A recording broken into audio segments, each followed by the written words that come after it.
Hello and welcome to Crystal Men. I'm Jim. And I am Tom. What's going on, everybody? Hope you're Hell having yeah. a good day, night, whenever you're listening to this. So good and exciting. Yeah. So, we are rewatching all of Steven Universe and going through episode by episode to discuss in what will become an inevitable 40-minute talk about a 10-minute show. And today's episode was Tiger Millionaire, episode 9. Yeah. Really, really good one. I absolutely love this episode. Oh my god, I love it. I do too. I didn't think I liked it that much originally, but rewatching it, I'm a big fan. Yeah, I remembered, like, enjoying it a lot. Like, I thought it was a really funny, like, change of pace in Steven Universe, but actually watching it again, and they do a whole arc. Like, they have character arc, they've got really funny moments. The animation in this episode is it's a standout. I'll get to that in a little bit. A few things I noticed. I actually wanted to look up who directed or boarded this episode because it really did stand out. I'm gonna check that out while we. I already got it up, friend. Raven Molisi and Paul Veleco. I'm probably butchering those. They were written in this. They wrote and storyboarded it, and it was directed by Yang So-jung, Kevin Dart, and Ian Jones-Cordy. Once again, probably butchered them all, but Ian, I really honestly don't know too many of those names. I'm not really super like in tune with the Steven Universe like groups because there's certain I think there's teams that work together and like writer storyboarder teams. Ian Jones-Cordy though, he's like a very big force behind Steven Universe. He also went into OKKO, of course. Gotcha. And him and Rebecca are actually, I believe, they are still dating, or they're they're a couple. Yes. Oh God, now I gotta look that up. Hold on. I believe Rebecca Sugar is. I think she identifies as non-binary. Currently, I'm not exactly sure, but I do know that they last I checked, they were still a couple, which is adorable because they're both really. Oh damn! They've been cute. In 2016. It was confirmed that they were in a romantic relationship. They had been together for 8 years at that point. Damn. Wow, I did not even realize that, but that's super cute. I don't know if you noticed, but they have Ian. Ian has a Steven Universe character that cameos in the background a lot. No, I haven't, because I actually don't even know what he looks like, so... He's a very squat little man. I'm seeing a picture now. Oh, first off, that's adorable. And now I want to know... God damn it. Sorry, everybody. Now I'm looking at background characters. You'll see it show up very often later on. And I believe in Steven Universe Future, in the roller skating episode, him and Rebecca are there together, like roller skating. And I don't remember ever seeing a Steven Universe background Rebecca before. That is so cute, and my heart. And yet, okay, I know this character. He does appear a lot, actually, like in random backgrounds. Which is kind of cool, because it's like, it makes sense for Steven Universe set in Beach City to have a rather small cast of extras to pull from, but... Yeah. Yeah, so we should move on to the actual episode discussion. Okay? Yeah. Real quick, though, just from, looking up the episodes after the fact, Kevin Dart, who did the art, nice rhyme, he has been doing a lot of the early episodes. I don't know how prolific he is in the later stuff, but I'm assuming, he had a lot of say in the early episode visual style. Yeah, there's actually... I'm going to try and find it again. I don't know where I saw it before. It's something that I saw years ago, but there was kind of a little guide to which character designs go with which storyboard artists, because you can start to tell that there's certain versions. We talked about it before, how the Steven Universe character designs aren't very concrete. Yeah, they're a little fluid. Yeah, model doesn't really exist, and something apparently attributed to Ian is the idea that because people would always criticize the show and say okay, Garnet looks so off model in this episode, or Amethyst looks off model, but his whole perspective of it is if you can recognize the character, then they're on model to him. Which is kind of an interesting idea. I don't totally agree with it, but I definitely like where they take it in a certain way. Yeah, I mean, this is a show that can be afforded some creative liberties. That's fine. I definitely would argue that that's not the case for many other shows. Like, Yeah, but like, you know, cartoons you can kind of get a little bit of freeball style with. for sure. But yeah, yeah. So the episode though, you know, starts out simplistic. Some sort of spaghetti incident. They're returning, the Gems and Steven are returning from some sort of adventure, and Steven is covered in gunk, and Pearl is yelling at Amethyst because she done did goofed somehow, and Amethyst is like, "Ugh, Mom, God, you suck." And even Garnet gets in on the, like, you know, do better Amethyst. Yeah, it's kind of interesting because Garnet is very much a sort of go with the flow character. Yeah, like we don't really see her be super opinionated on this kind of thing a lot, but it does make sense because I mean it looked like Steven was in danger in this whatever adventure that we didn't see happen before. So yeah.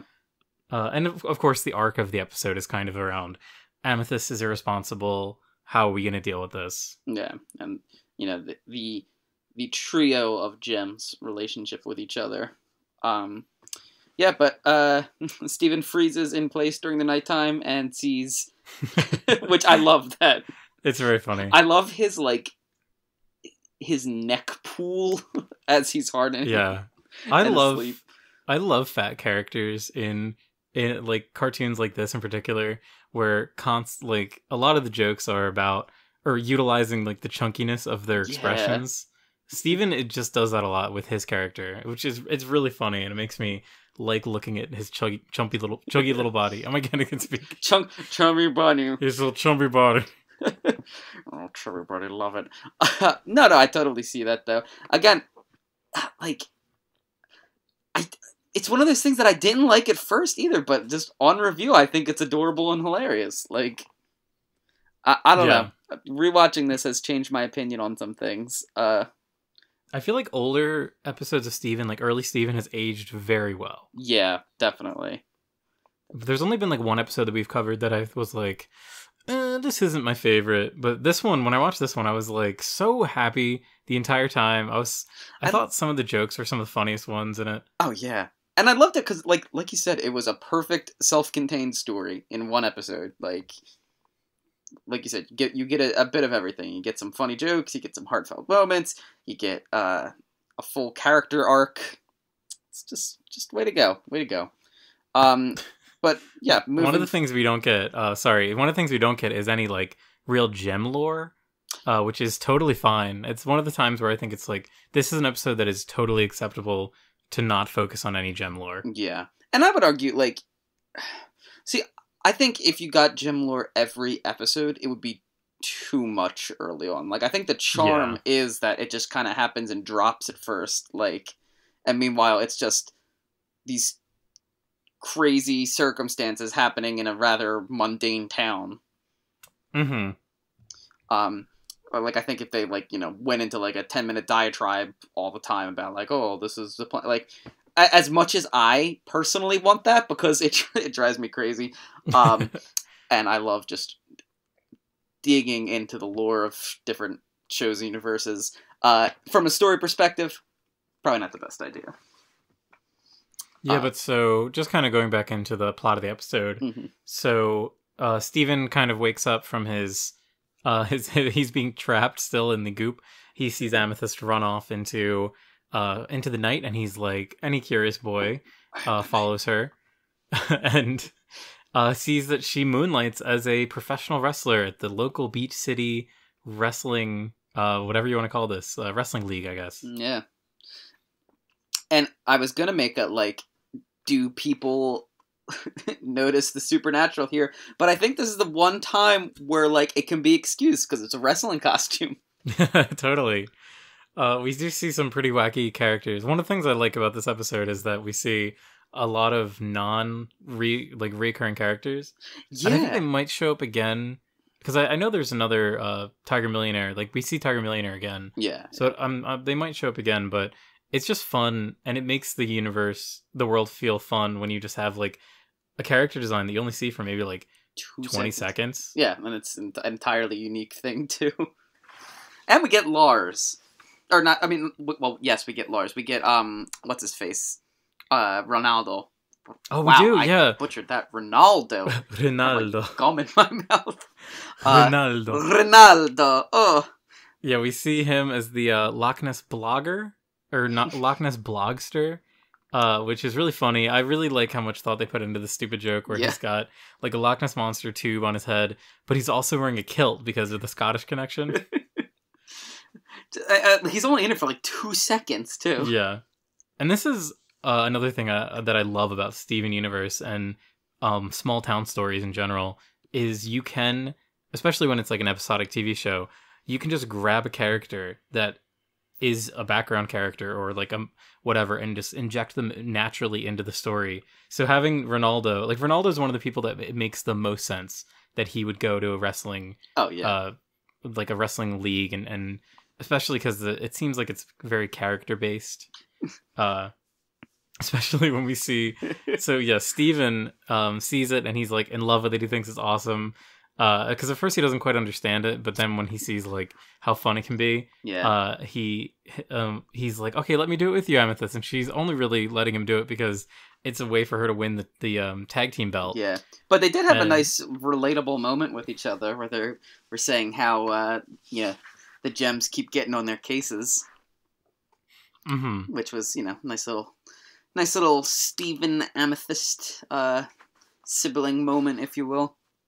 Yeah, I think this is the first real like Amethyst episode that we've had, and it's cool because we see it hasn't been confirmed yet, I don't think, or at least explicitly stated, but how she's like the youngest of the gems and the most immature, and I think it's just cool that the fact that she's born on Earth makes her an Earthling, and it makes it so much more natural for her to connect with like Earthling things. Yeah, well, and she's really the go-to one to connect with humans, even too. Like, yeah, she has a lot of human friends compared to.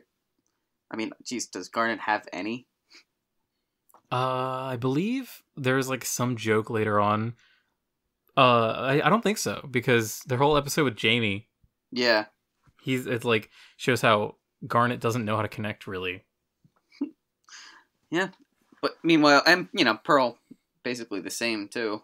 Yeah, it takes her a bit to warm up. Yeah, but Amethyst just kind of naturally takes to it for that reason. She's the youngest and has only known Earth. But yeah, they don't talk about that for I don't know when they actually bring that up. Not for a while. I thought it was a Steven Universe season 1 thing.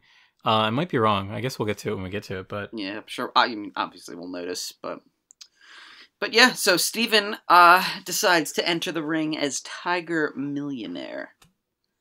Which this is a reference to something, but I have no clue what it would be a reference to.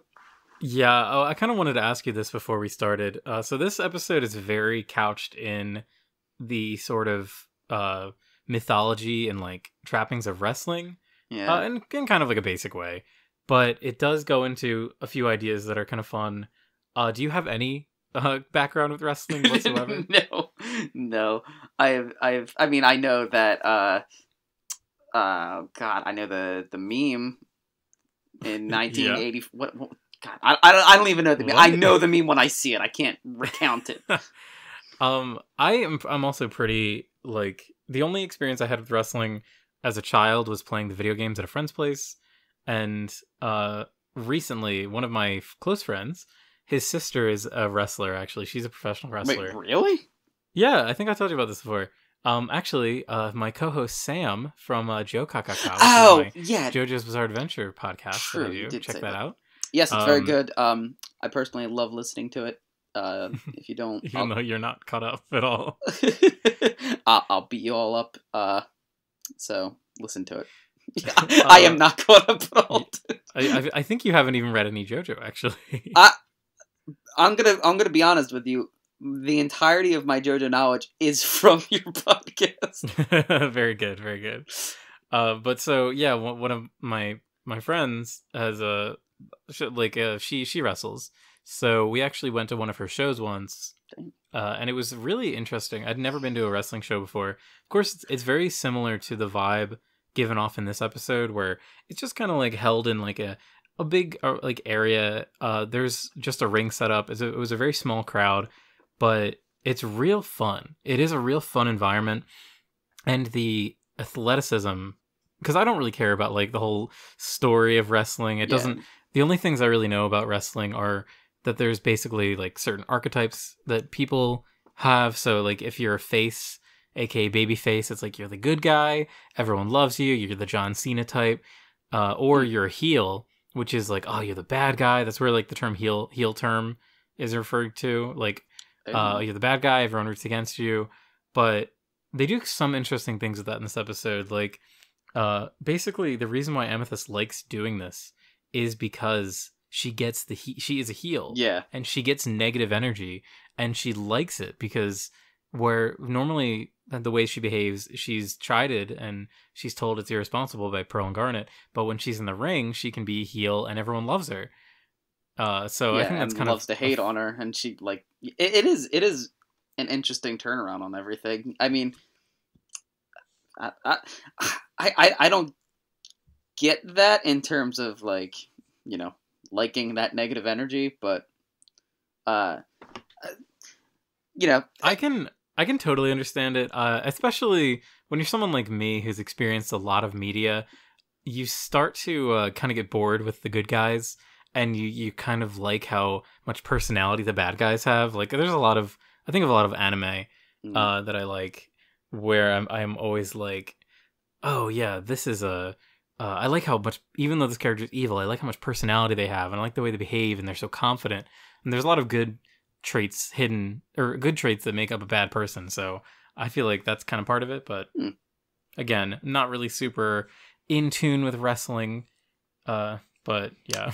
Oh God, what was that? What is the name of the? It's Hell in a Cage, was it? Rage in a Cage? Rage in a Cage, is that the meme? I don't know. God. Wait, is this like the John Cena thing? Yeah, no, like on Reddit all the time. Like they'll start to talk about a topic and then be like, and then in 19 something. Oh my God, I sound like an idiot not knowing this. I'm so lost here. Hold on, to be honest. Continue. I'm pulling it. So, but yeah, there's a couple things I guess I'll just say them now because I guess it's the most relevant sense. So Steven suits up as Tiger Millionaire that becomes his persona. We get sort of a montage scene of them having a lot of fun, winning battles, keeping it a secret from the other gems. One little detail I love is that Tiger Millionaire's costume is incredible. I love it so much. The fact that he just gets margarine, he has a tub of margarine that he rubs through his hair to slick it back, is real funny to me. Oh God, it's incredible. I just really love it's just a fun episode. Like, it's the kind of thing where like, oh yeah, I could break down every joke, but I just laugh at the Tiger Millionaire. He's really funny. All the gags with him are funny. Like, it's not even that he is just a wealthy man. Like, Steven makes this whole backstory, and it's very like tied into like 90s businessman. Yes. That is like the aesthetic that is being captured here, to the point where it's like he's holding a newspaper, which is not a like, even in 2010, like, newspapers were not, or sorry, this would have been what, 2013, 14? Newspapers are not a relevant thing. It's just generic, like, oh, big market crash coming up. I don't know. I just and also, why would Steven know this? Yeah, it is such a like pastiche of just weird stereotypes about businessmen and just kind of like media ideas. But I love it. And also, before we continue, don't let this man distract you from the fact that in 1998, The Undertaker threw mankind off Hell in a Cell and plummeted 16 feet through an announcer's table. That's the meme. It's a copy pasta. I've never heard that before. Oh my God! Sorry, it was gonna drive me crazy. Yeah. The Undertaker's probably the only other wrestler that I could name. That's not true. I could drop a couple, but no one cares, and I won't do it. Yeah. Top 10 wrestlers, go. Me. No, but back to the episode. Sorry for my incredible side tangent. No, it's totally necessary. Yeah. So, well, interestingly enough, too, Steven's having a lot of fun with being the heel, if you will, as I just learned that term. It is really interesting because, and we do see like Steven he doesn't know quite when to turn it off. So this is even a kind of a fun exploration into Steven's immaturity because he's able to play this character, but he doesn't understand the limits to it. So I think like not Garnet. Amethyst or someone says, I think Mr. Smiley, who's the announcer, he says, oh, in the ring, anything goes. And that kind of sticks with Steven. And then there's a scene later, so after they have like a cool winning streak, Lars loves Tiger Millionaire because he's an asshole, which makes so much sense. Perfect it makes so much sense that Lars would love him. So he runs up to Tiger Millionaire to get like a cup signed, and Steven doesn't realize that this is when you turn off the persona. Yeah, because it's an actual fan. Yeah, like even though like he is bad guy, he still has fans, and that's something I think is kind of funny with wrestling is like the fandom aspect to it, and how like we don't have to talk too much about this, but like little kids get really into wrestling and like love like John Cena, and something I've heard before is that John Cena has he's what's the word? He's like completed more Make-A-Wish than like almost anyone else because all these little kids just want to meet their hero, John Cena. Yeah. So I think it's really funny that Lars, he's probably a little too old to be as into wrestling as he is. But is just starstruck. And meanwhile, Sadie's with him the whole time. And I love Sadie in this episode, actually, because she's just the voice of reason the whole time. Uh-huh. And she's like the straight man to his goofiness. And this is the only time that I've been like, okay, Sadie, I don't hate you right now. Like, I think they just had good banter back and forth. Yeah. And it just, But Lars is just also, every panel or every frame of Lars is really funny. Like, he's always in a really good pose, or the final, I don't want to spoil it, but the final scene from the episode is fucking hysterical. that should actually be the thumbnail. Oh, it totally will be the thumbnail. Okay, perfect, because it's incredible. So whoever's watching this on YouTube or saw the thumbnail, that's what we're talking about. Yeah, no, but Steven does not realize that Lars was being sincere and wanted to have his drink signed and slaps it out of his hand. And I love that line, too. You can't afford this! It's really funny. Oh, but yeah, and then once he sees Lars actually embarrassed and upset, he's like, oh. And, he realizes that you can't be bad all the time. No. And it's kind of cool that Steven gets like a parallel character arc with Amethyst in this, where they're both kind of going through the same thing. Like they're both very irresponsible, and they're not using their like powers or whatever in like a responsible way, even though Steven's not really using his powers at this point. But Steven has this moment where he feels like he's let his fans down. He feels like he's betrayed whatever trust. And Amethyst, it comes later, where her whole thing is that she really she should know better, and she should be more of a role model for Steven. Yeah. Which, a nice parallel in the sense that Steven is Amethyst's fan, in a sense, in this episode, Yeah.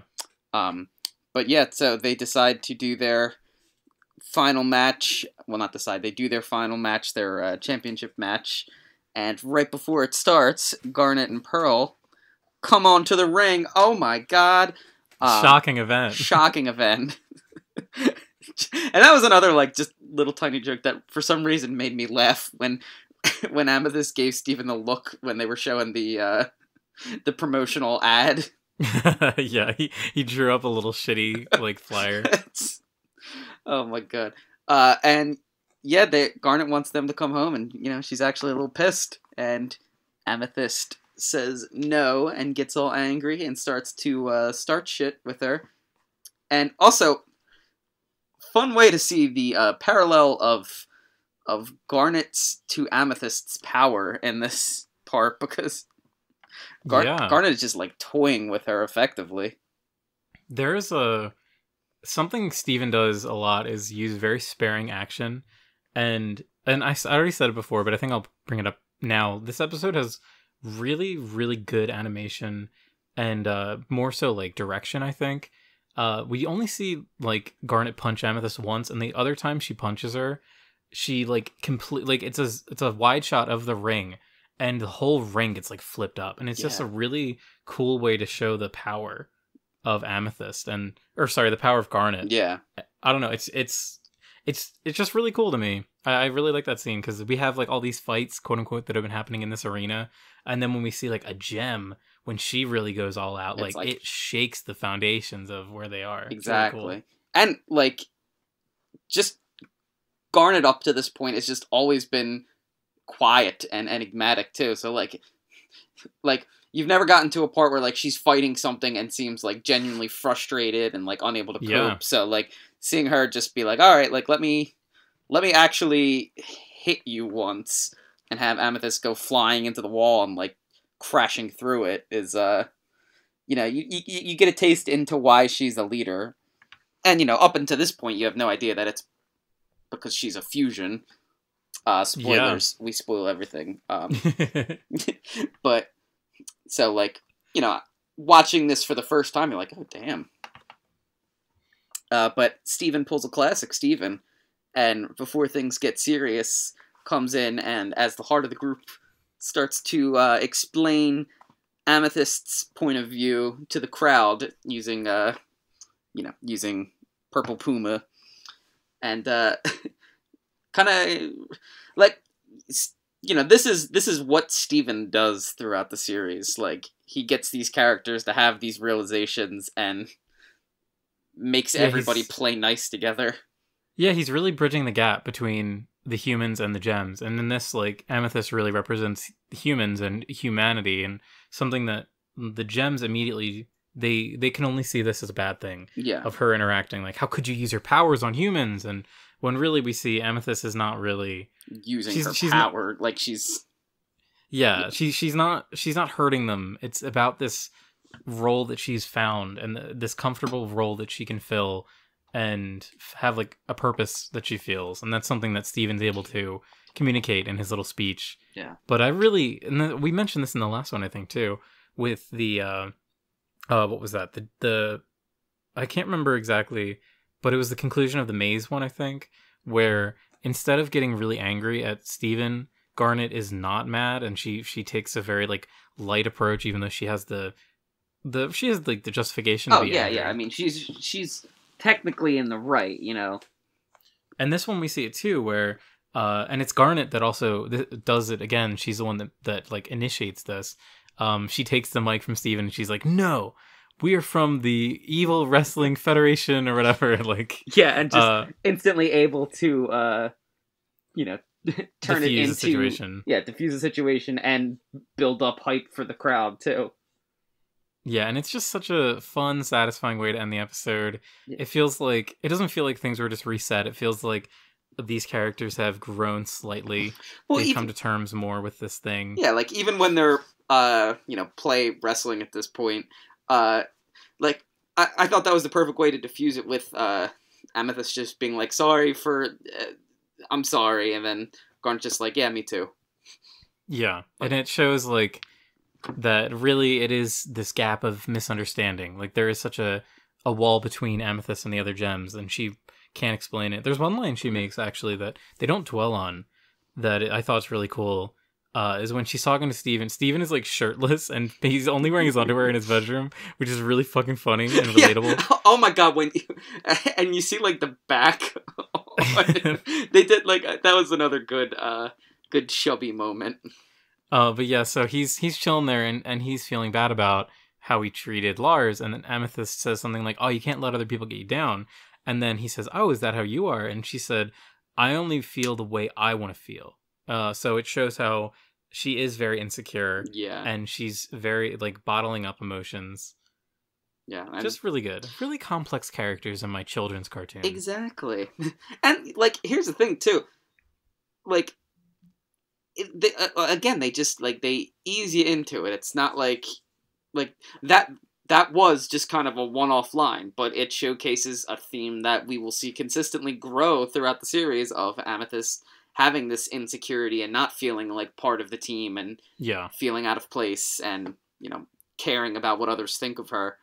But like just through little blips like that, they just kind of, you know, set the foundation for that, which I really appreciate. Like, I hate when a show is ham-fisted about what it's trying to tell you and like treats the audience like idiots. Yeah, for sure. And I mean, you know, like you said, this is a kid's show, and it's still not treating its audience like children, which is just nice. But yeah, so Garnet, Amethyst, Pearl, and Steven wrestle in the arena, and Tiger Millionaire and Purple Puma get the championship belts. And which, okay, another thing I love is that they have, their actual combatants are these just two pretty boy guys who they just decide that they're going to grab the ladder and help Steven win. It's just so, it really takes this like nice moment of the finale to like a hilarious extreme. Oh, just like, yeah. Why? Well, and it, like in perfect like classic wrestling fashion too. Like are they grabbing the chair? Oh, but here's the twist. It's just a really fun moment. And then we get the final hilarious shot of Lars being amazed looking at Tiger Millionaire. Just, wow, Tiger Millionaire is amazing. And then shedding a single tear. Also, counter for the tear. We got one tear in this episode. Okay, and you know, I did score through this episode after watching it to see the hugs. I did not forget.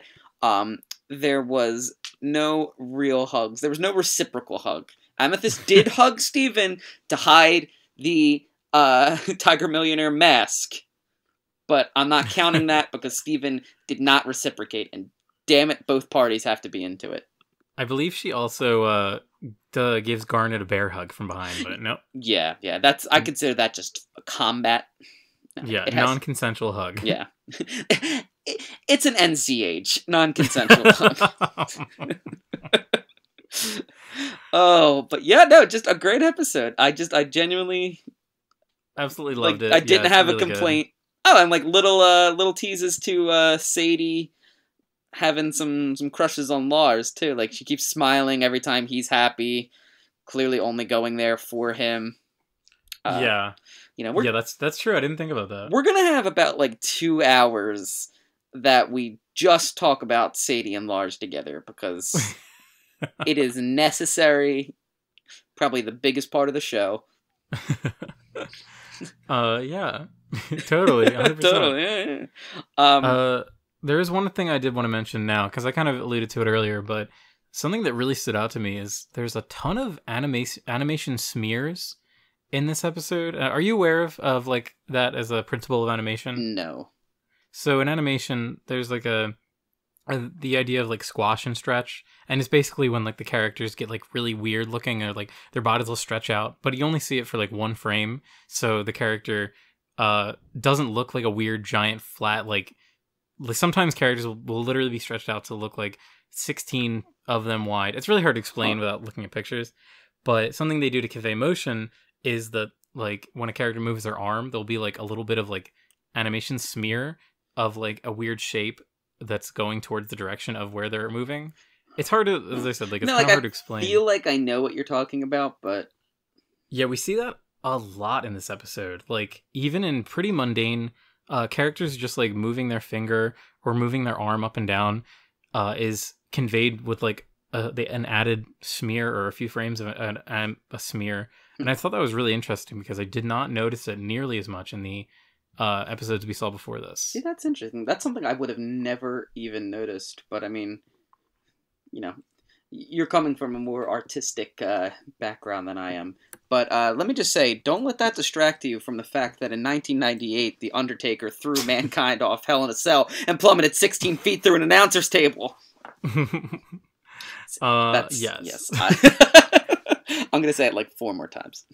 But yeah, no, that is something. Like I am very into animation, so that is something I notice, and it's one of those. It's not always a telltale sign. That's not fair to say, but it's a telltale sign of like animators normally being very creative with how they're animating, and it's. When you say creative, like what do you mean?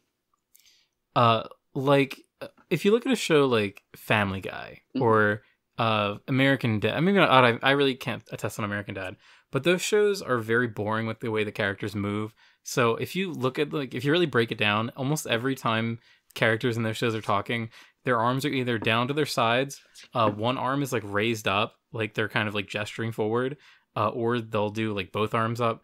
Most of the time, they're not moving; they're just stationary. But in this episode, we have the characters moving around a lot and using smears. I'm trying to find a picture of a smear to show you. It conveys like a lot more dynamism in the movement, and it just makes it more interesting to view, I think. So interesting. That's something I would have never really thought about, but now, like, that's true. I mean, a lot of shows do kind of do that, like, unless the character is directly interacting or talking, like that kind of almost like freeze frame of them just standing in place, not moving at all. Yeah. But yeah, I just sent you a picture of Daffy Duck doing a smear. Just kind of an example. Okay. On Facebook. But yeah, so I don't know. I wanted to point that out because it was something that was featured predominantly in this episode. So I thought it warranted mentioning and how much I like it. Very cool. I just thought I liked how cute Steven was in this episode. I agree. So damn cute as Tiger Millionaire. Tiger Millionaire is so good. It was one of those, like, I kind of remember the first time I watched this episode very distinctly compared to the other ones, just because how funny I thought the concept was and how, like, I would love to do a cosplay of Tiger Millionaire. I think that it would be really funny to do. That actually would be. And easy. Extremely easy, yeah. Because you just get like a little briefcase and draw like shitty little dollar signs on it. Put some mayonnaise get a bunch of hair. Mayonnaise, margarine. Yeah. That. Have you seen 90 Day Fiance? I know exactly what you're talking about. Yes, I have seen 90 Day Fiance. Big Ed, man. He exudes Tiger Millionaire energy. God. He could be the actual Tiger Millionaire. He is Tiger Millionaire. Oh man, that is I fucking love Ed. He's such a monster. To anyone who has not seen 90 Day Fiance, there is this guy Ed who is this obtuse, short-stocked man going to meet his online girlfriend for the first time, and to prep, he decides to douse his hair in mayonnaise. Because it looks fucking putrid. Go on Google and type in 90 Day Fiance Ed, and you will see exactly what we're talking about. I just like the smell. I just can't imagine the smell. Like, hot mayonnaise in your hair. But yeah, so I got Big Ed vibes from Steve in this episode. Totally understand what you're talking about there.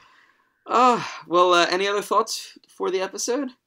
No, I think that's really everything. I just thoroughly enjoyed this episode and had a wonderful time discussing it. No, just a fun episode. Like, nothing crazy, just a good time.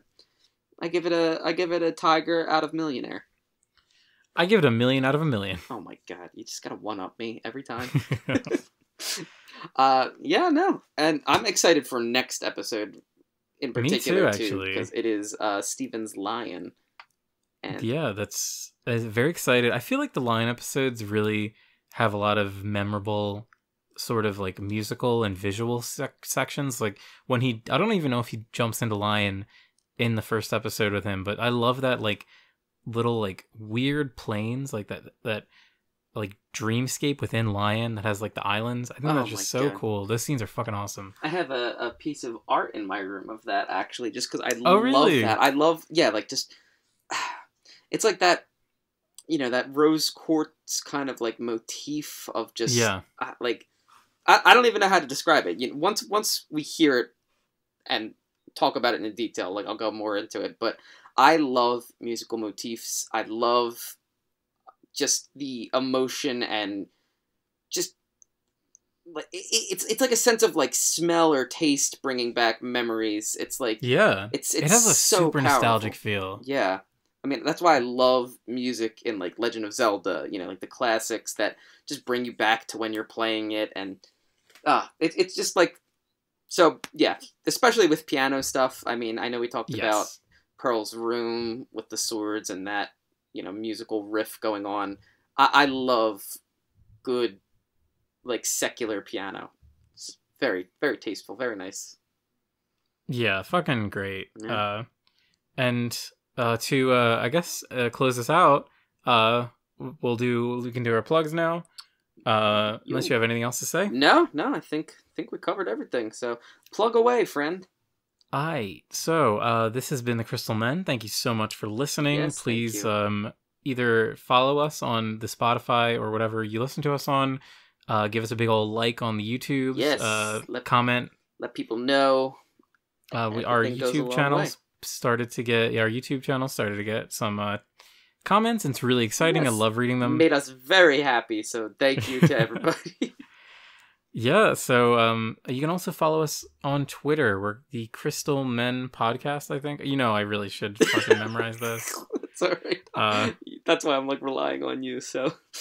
Yeah, every time I jump into this without like just looking it up. Just terrible podcasting. I'm checking it right now. Well, while he's checking that, I just wanted to let everybody know that in 1998, The Undertaker threw Mankind off Hell in a Cell. God damn it. It is at The Crystal Men. Follow us on Twitter at The Crystal Men. I made it as simple as I could, and I still forget it. That's we got it after this. It's at The Crystal Men. Yeah. We will happily look at all of your comments, and don't be mean because I'll cry. Oh yeah, and so actually, I just drew Tom's gem Sona that we mentioned, which I love it. Yeah, so I will be posting that, and when I draw mine, I was going to draw mine today, but I got kind of busy. I'll draw mine soon, and then I'll post those on the Twitter. So if you're curious what our gem Sonas look like, check the Twitter. They're very pretty. Hell yeah. All right, well, I guess until next episode, I'm Tom. And I'm Jim. And we love you, but I love you more, never forget. Bye. Bye.